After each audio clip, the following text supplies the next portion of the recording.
Attention, terrien, car oui, cela vous concerne. Des scientifiques ont identifié un nouvel objet céleste dans notre système solaire. Il s'agit d'une planète naine récemment reconnue, orbitant bien au-delà de Neptune. Et ce n'est pas tout.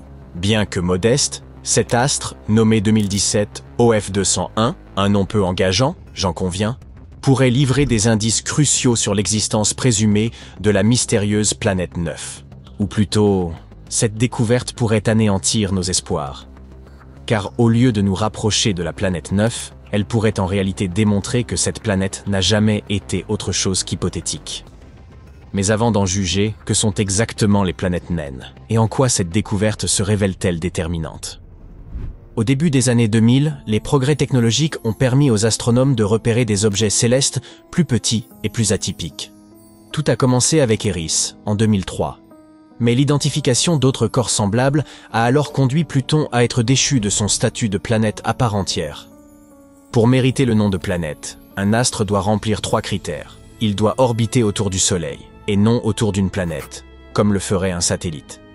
Il doit ensuite posséder une masse suffisante pour que sa propre gravité lui confère une forme sphérique. Enfin, il doit dominer gravitationnellement sa zone orbitale, c'est-à-dire être en mesure d'éliminer la majorité des corps qui s'y trouvent en les absorbant, en les éjectant ou en les influençant d'une manière ou d'une autre. À coup de Bachich par exemple, je plaisante. Imaginez un énorme poids lourd filant dans sa propre voie de circulation, déviant sans effort les véhicules plus petits. Une image qui évoque, hélas, certains trajets quotidiens. Pluton, bien qu'elle remplisse les 2 premiers critères en tournant autour du Soleil et en adoptant une forme elliptique, se situe dans la ceinture de Kuiper, une zone densément peuplée d'objets glacés. Incapable de nettoyer son orbite, Pluton s'est alors vu relégué parmi les objets transneptuniens, ou OTN, ces corps lointains dont on recense à ce jour plus de 5000, bien que seuls 1000 aient été suffisamment étudiés pour que leurs orbites soient officiellement établies. C'est à ce stade que les choses deviennent intéressantes. Il y a quelque temps, des scientifiques ont observé un phénomène intrigant. Un grand nombre de planètes mineures semblaient présenter des trajectoires et des inclinaisons similaires. De là est née l'hypothèse d'une influence exercée par une 9e planète encore inconnue, la fameuse planète X. Cette super-Terre hypothétique posséderait une masse estimée entre 5 et 10 fois celle de la Terre. Elle orbiterait à une distance extrême, jusqu'à 75 milliards de kilomètres, et exercerait, tel un marionnettiste insaisissable, une influence sur les orbites des OTN. Certains de ces corps célestes sont classés parmi les objets transneptuniens extrêmes, ou OTN. Il s'agit de corps célestes dont la distance moyenne au Soleil dépasse 22 milliards de kilomètres. Ce qui les rend si singuliers, ce sont leurs orbites fortement excentriques que l'influence des grandes planètes connues, Neptune, Uranus, Saturne ou Jupiter, ne suffit pas à expliquer. Ce constat a renforcé l'idée qu'une planète X pourrait bel et bien exister. Mais à mesure que les découvertes se multipliaient, les scientifiques ont commencé à remarquer qu'un grand nombre de nouveaux objets transneptuniens ne suivaient plus les modèles établis auparavant. En particulier, ceux découverts au cours des 5 ou 6 dernières années, qu'il s'agisse d'OTN classiques ou d'OTNE, n'obéissent pas aux mêmes paramètres orbitaux. Sur les 6000 objets détectés au-delà de 4,5 milliards de kilomètres, beaucoup ne semblent subir aucune influence d'une planète invisible. Malgré ces observations déstabilisantes, nombre de scientifiques continuent de croire que la planète X pourrait bien exister. La perspective d'une découverte majeure reste enthousiasmante.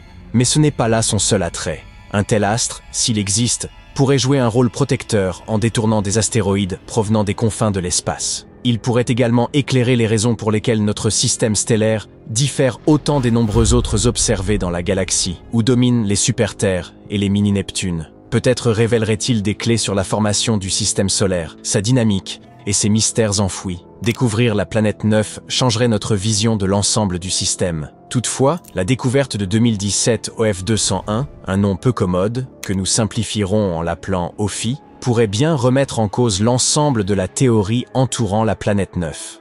Alors, qu'est-ce qui rend cet objet si particulier et en quoi vient-il bousculer les fondements de cette hypothèse? Le dernier venu dans notre système solaire aurait un diamètre d'environ 690 km. Cela le classe dans la catégorie des planètes naines. Il est plus imposant que bien des objets transneptuniens déjà répertoriés, mais reste environ 3 fois plus petit que Pluton.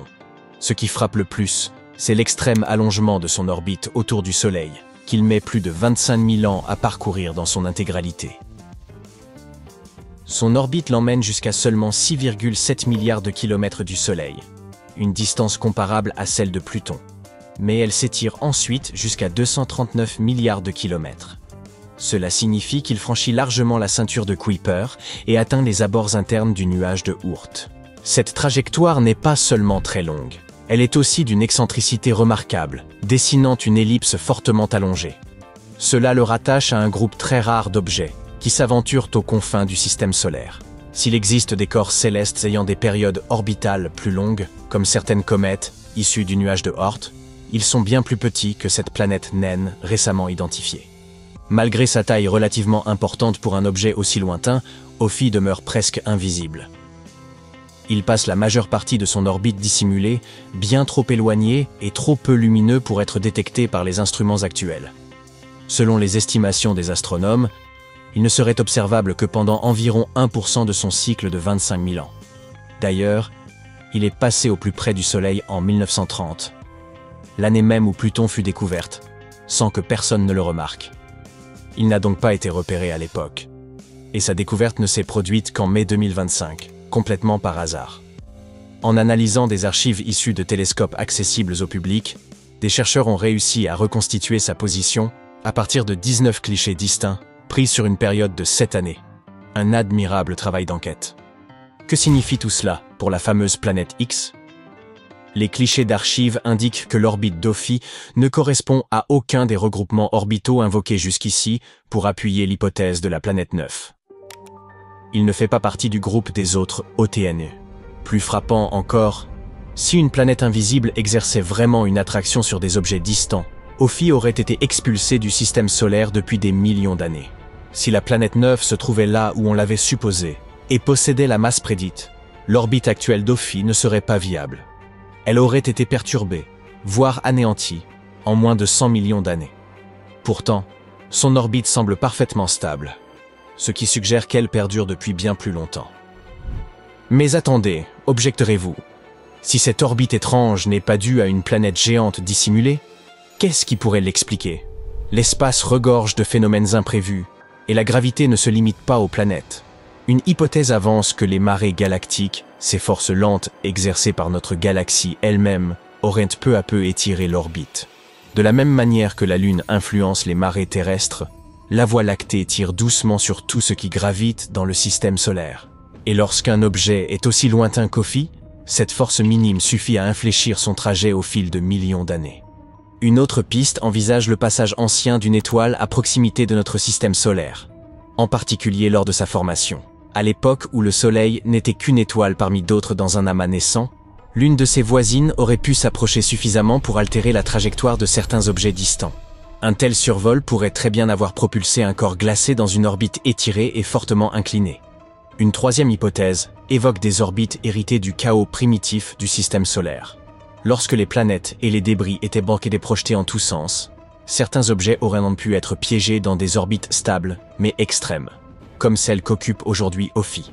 Si une force extérieure, telle que la galaxie elle-même, agit réellement sur ces objets lointains, alors nos modèles actuels sont insuffisants pour la décrire. Le simple fait d'avoir pu détecter Ophi relève déjà de l'exploit. Ces corps ne deviennent visibles que lorsqu'ils passent près du Soleil, ce qui signifie que nous n'avons sans doute aperçu qu'une infime part de ce qui existe. Il pourrait exister des centaines, voire des milliers d'objets similaires, animés d'orbites insolites et aux origines obscures. Dès lors, le vrai mystère ne réside peut-être pas dans l'existence d'une planète invisible, mais dans celle d'un monde insoupçonné de roches errantes, attendant d'être découvertes.